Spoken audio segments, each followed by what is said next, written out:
Hey there, my crypto big brothers and sisters. This here's Bulldog Rod, and we got Papa Ron is in the house. What's happening, Papa Ron? Rod, how are you? I'm doing well, thank you. Yeah, You know what?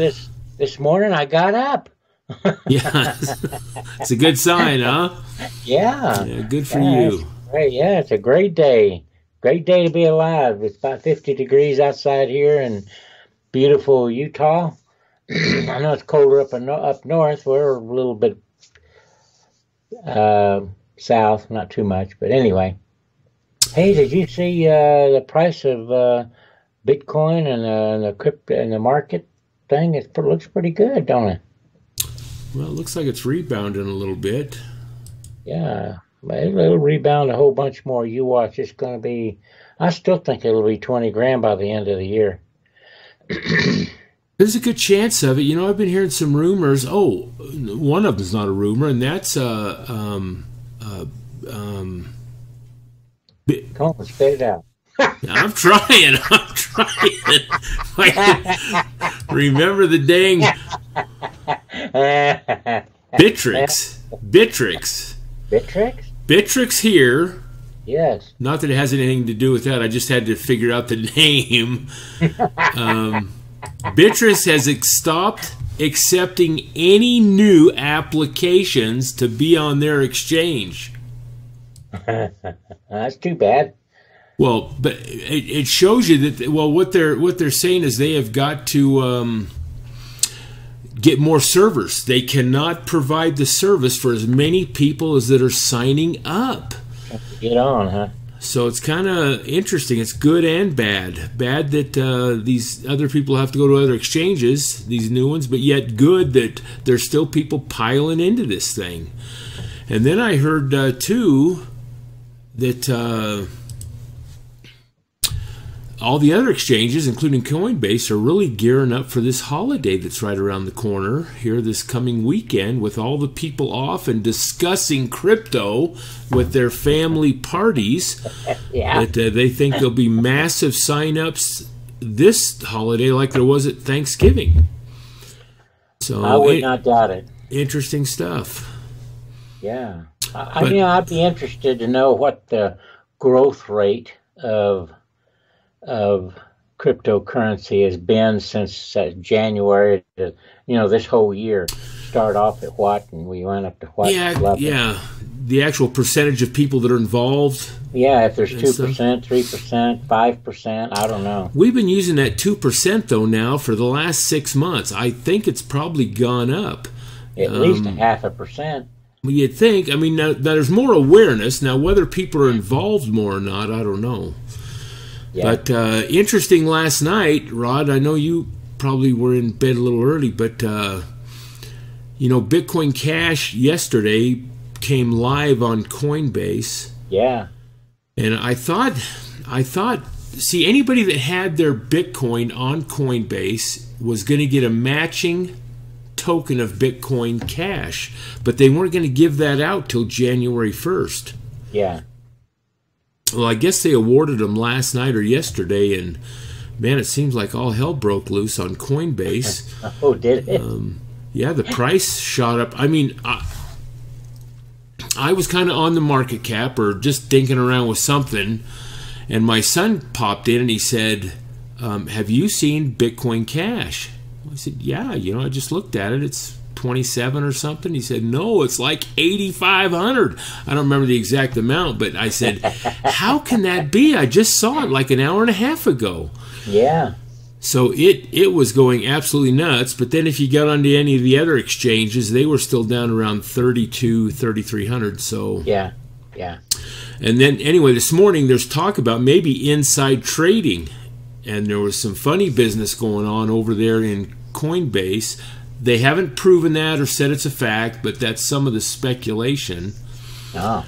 And kind of while we're on Bitcoin Cash, there's just a lot of videos and information out there right now still kind of claiming that Bitcoin Cash is a rival of Bitcoin, and that there'll be some, it might overtake it, both in market cap price and and being what more of Satoshi Nakamoto had in mind for Bitcoin. Oh. And I'm still going to hold to my guns, Rod, that I just don't think Bitcoin Cash has got a prayer to do it. And I'm basing my whole premise on that there's no infrastructure to support it. People aren't spending Bitcoin Cash. How do you go to Japan and say, hey, it's a national currency, BTC, you have 500,000 stores accepting it. Sorry, we're going to have y'all all switch over to Bitcoin Cash. BTC, Bitcoin, the core group, just has name recognition out there. It's what everybody is basing their allegiance to, in my opinion. Yeah, but you look at Bitcoin Cash on this market cap here, they're up 42%, and Bitcoin's down to 5. Your point? One is that if it keeps going the way it's going, it could overtake it. If Bitcoin keeps going down, you see, people are going to Bitcoin are going down to Bitcoin Cash or something. Yeah, you got a point. It's up 43% almost right now, and Bitcoin's down 5%. But is it because that all of a sudden everybody in Coinbase has been awarded their matching tokens? Is it the hype of it that it's now on Coinbase? Is it... I don't know what it is, but I think the price difference between BTC and Bitcoin Cash, I think that's a totally different thing than becoming Bitcoin worldwide. Yeah, and I might be wrong. I mean, I'm just kind of shooting off the hip here, but if you look at Bitcoin Cash, it's like 4,000. It's right at $4,000. Bitcoin is still 4 times larger than Bitcoin Cash. That's a lot of sales it's got to make before it can catch up to Bitcoin. It could do it, like you said, come next year. Who knows? But they're still predicting Bitcoin Cash to be, pretty high next year. Yeah, and I think again, I want to go back and say I think part of that might be just because they're now on Coinbase. Yeah. So that means the GDAX is taking them too? Yeah, they're on GDAX too. Okay. And I'm sure they're just on about every... Let's see what the markets say. I mean, BitHump, look at that. The number one is over there in South Korea, 16%. Beyonce, anyway, they're on plenty of exchanges. Oh, I didn't even show that. I'm sorry, folks. Yeah, BitHump is 16% of all the volume of Bitcoin Cash right now, and that's South Korea and Japan and over in those Asian countries. Anyway, Rod. Bitcoin's the number one is Bitfinex. And Bitcoin is? Yeah, Bitfinex is number one. And I'm not trying to belabor this. I just, in my personal opinion, I don't see it happening. And even if it does, it's not going to change this overnight or within, first quarter of next year. This is going to take months. Look how long, and I know Bitcoin was setting the pace. It was doing setting the whatever. Half the time I can't even talk. It was blazing the trail. It was blazing the trail for crypto. There you go. So the ones behind it obviously are going to have an easier time. But still, I think Bitcoin is months and years ahead of Bitcoin Cash as far as being adopted and used, even though they're not used. But let's get into our topic, which might help explain this also, Rod, and that's, Bitcoin Cash is a lot quicker, like you pointed out, and the fees will be a lot lower, but so is Litecoin. And Litecoin, I think, has more infrastructure than Bitcoin Cash does at this point as far as being used as an everyday currency. Litecoin is a great platform. Yeah, it adopted SegWit. And for those folks that you don't know what SegWit is, what it is as you have these blockchains, same with Bitcoin, you got a block and you have so many transactions that fit in that block within the time period that block before the next one comes. Well, with Bitcoin, it could only hold so many transactions because of all the information for each transaction. So SegWit said, hey, let's put a side block, or I'm just using that as an example, a side block, and we're going to put some of the information on that transaction in this side block so we can get more in this block of this ledger per block. So they adopted SegWit, and then they adopted that Lightning Network, and they can handle literally millions of transactions per second. They do those atomic swaps, which is from one chain to the next. You don't even need a third party to monitor or approve it. It's like wallet to wallet. I mean, it's unbelievable. So Litecoin to me is more adaptable for what we need as an everyday currency than Bitcoin Cash would be. I think the only thing Bitcoin Cash has is it went from 1 megaton blocks that Bitcoin has to 8 megabit size blocks, and I'm sure there's some other things, but anyway, I don't know. I think Litecoin holds more over than Bitcoin Cash does. Yeah, well, I do too. I've always said that, and you have too. We've always said that. I think it is, but it sure has grown. No, it has. And pretty freaking. Rod, you're cutting out a little bit. Sorry. No, you're good now. Okay. Anyway, let's get to the article. This kind of, there's several of them, and I put a few here. That Charlie Lee, I guess he's, sometimes when he comes out and makes a comment or a statement or a move, there's kind of, not complaints, but people are saying, golly, anytime Charlie Lee speaks, the price of Litecoin can fluctuate. He can have a bearing on what the market is doing. And Charlie Lee's been denouncing that. He says, no, my comments or what I do personally don't have a bearing on this market. It's much bigger than me. And I'm sure Rod will hone in on that.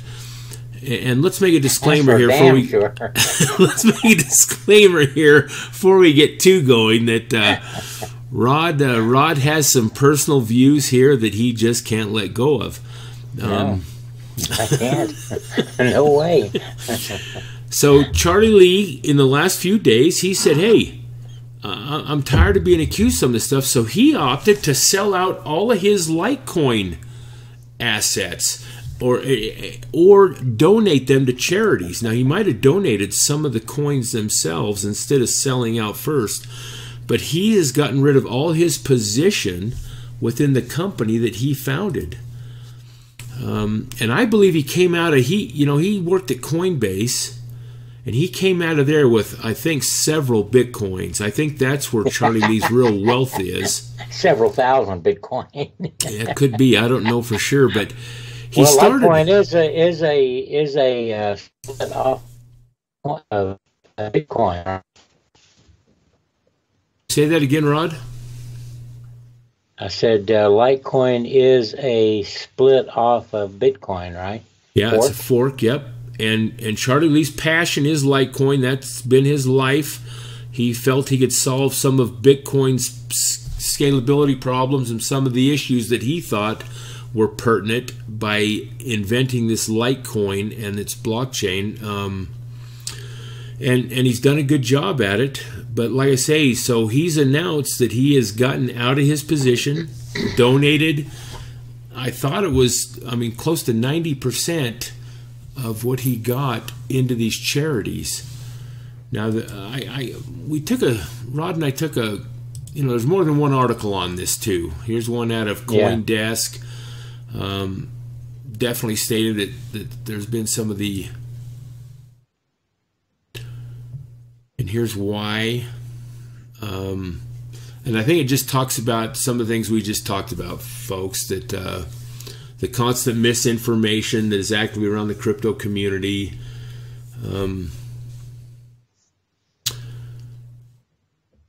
Litecoin's projections for next year, but the one I wanted to look at was here at Zero Hedge.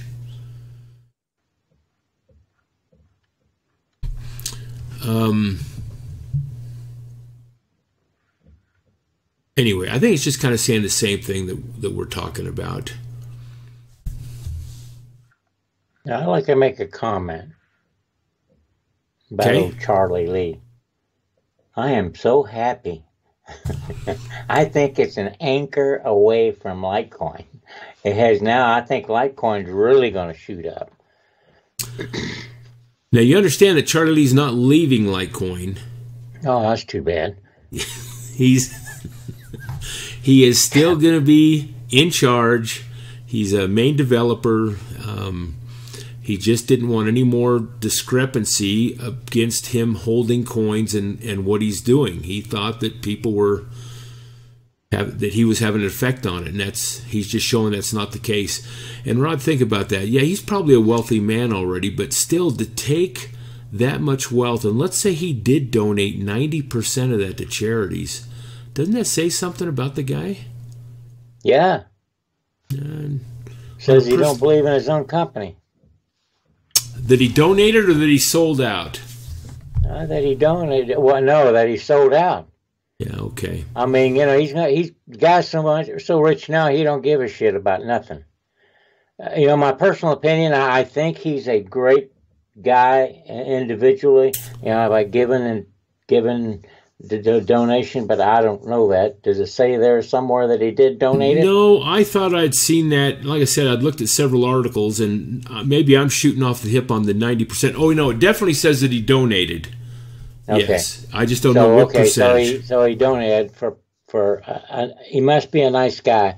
But you know, what really irks me more than anything is that he doesn't say anything good about his own company.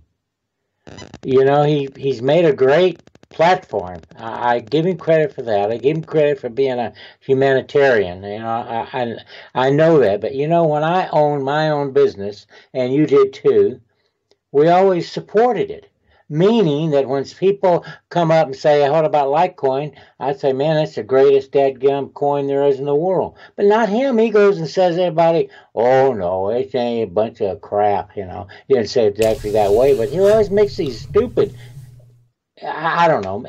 Maybe he's just too damn smart and don't know how dumb he is.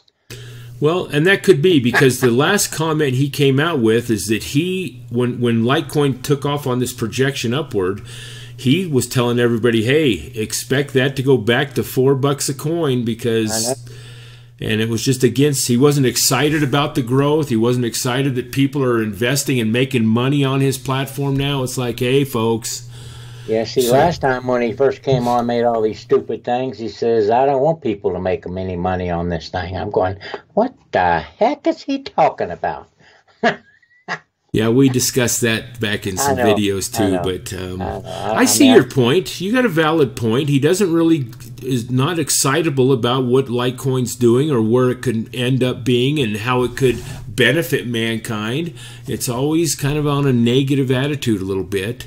But it's a great platform. I mean, you can buy stuff off of it. You can buy a cup of coffee if you wanted to. If you got these little cards and have all your Litecoins on it, then you could spend it just like you do money at a debit card, you know? Yeah. I don't know. I think he's great, but he's always putting it down. I can't believe that anybody that has a company would do that. I don't know. It just sticks in my craw. I'm sorry to rattle on about it. No, go ahead, I see your point. I guess the thrust of this video, though, is, folks, what we want to say is, I don't personally think Charlie Lee's decision to get rid of his tokens are going to impact Litecoin at all. Now let's go back to what's that? I think it will. Okay, well, and it has the market. Let's go over to this. Let's go to this. Just happened yesterday. Okay, here's 1 day on the graph, Rod. And you can see it peaked up here at $350, and right now it's down to $316. So yes, in the last 24 hours, this puppy has dropped quite a bit. Yeah, but you know, it's still a great. I would even invest more money in this thing, because look at the graph. I mean, it hasn't gone the bottom part The on the volume? far right, bottom part on the far right, where it's only $316, is still not lower than the lowest point over here on the far left. How low did it go? That was 308. 308. See, so we're still up higher, but it has. And when it goes up, it always has to come down a little bit to correct, and it'll start its climb again. And now that Charlie Lee's gone or out of the picture, I hope he's out of the picture. No. I hope he doesn't say anything anymore. Every time he opens his mouth, I just want to. Anyway. Okay, point made. Point made. I would still invest in it, like Charlie Lee. You see what I'm saying? Yeah, and I'm saying here that I don't think this market's going to drop too much more, if any, before it rebounds. I think the initial comment and what he did might have caught a lot of people by surprise. There was a reactionary to it, but I think Litecoin is still going to turn around and boom, even by the end of this year, which is now only, 10, 11 days away. Yeah. So his purpose and what he did, it kind of took some of the pressure off of him about worrying about that, about him being able to impact the market by what he does, or trying to impact it to value his coins up. He's just kind of saying, no, I'm done with that mess. And so he's gotten out of that, and I think this coin is still going to go nuts, especially the first quarter of next year. Get through these holidays. I do too. It's a great platform. I really like Litecoin. I always have. You know that. I know. You liked it way before I did. I mean, but I could see so much potential of it. It's got such a great, oh boy, I don't know. I just really like it. Well, folks, we're so close to the end of the year. I mean, that's right. We've talked before about getting your plan of attack in place. I just can't believe some of the strides we've seen in some of these altcoins like NEM and Ripple and Stellar Lumens, and I mean, God, there's just huge strides in those, and it's going to get more as people keep dumping into this industry. It's an exciting time to be involved in it. That's right. Really exciting. Rod, thanks. Wait till Litecoin jumps up to 1,000. Yeah, that'd be awesome. I'll say it is. Okay, folks. Have a good one. You too. Be sure to remind you, thumbs up, and God bless.